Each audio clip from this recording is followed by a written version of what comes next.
ஒருவேளை நிச்சயமா தாவேக்கா வெற்றி பெற போறது கிடையாது. வெற்றி பெறாட்டி கூட அவங்க என்ன மாதிரி விஷயத்த சொல்லுவாங்க தெரியுமா? இதுலயும் திமுக சதி செஞ்சிருச்சு, திமுக எங்களுக்கு உரிய பாதுகாப்பை கொடுக்கல, திமுக எங்களுக்கு தேவையான விஷயங்களை செஞ்சு கொடுக்கல, இல்லாட்டி திமுக அந்த இடத்துல தேர்தல் வாக்காளர்களை தடுத்து நிறுத்திடுச்சு, இப்படின்லாம் கூட பிரச்சாரம் பண்ணுவாங்க. இவ்வளவு வாக்குப்பெட்டியில் முதல் சின்னமாக டிவிகே சிம்பலை வைக்கல.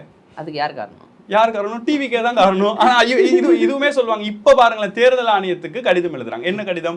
எங்களுடைய தலைவர் ஒவ்வொரு இடத்துக்கும் பிரச்சாரம் போறாரு.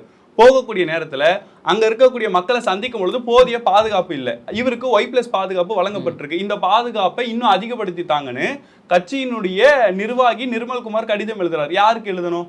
உள்துறை அமைச்சகத்துக்கு எழுதணும். யாருக்கு எழுதி இருக்கிறாரு? உள்துறை செயலாளர், முன்னாள் செயலாளர் எழுதி அவர் கவர்னரா இருக்காரு. முன்னாடி பதவியில இருந்து 2 வருஷமா மணிப்பூர்ல கவர்னரா இருந்துகிட்டு இருக்கக்கூடியவருக்கு கடிதத்தை எழுதுறாரு, எங்களுடைய தலைவருக்கு பாதுகாப்பு கொடுக்கணும்னு. இந்த பாதுகாப்பு கண்டிப்பா கொடுக்க மாட்டாங்க. ஏன்னா கடிதம் உள்துறைக்கு போகல, மணிப்பூர் கவர்னருக்கு போயிருக்கு. இப்ப இதுக்கு யார் காரணம்னு நினைக்கிறீங்க? அவங்கதான் காரணம். திமுக காரணம். இப்படிதான் சொல்லுவாங்க. Y+ பாதுகாப்பு நாங்க கேட்டிருந்தோம், அது எங்களுக்கு வழங்கப்படலை, இதுக்கு காரணம் திமுக தான், இங்க இருக்கக்கூடிய முதலமைச்சர் தான்.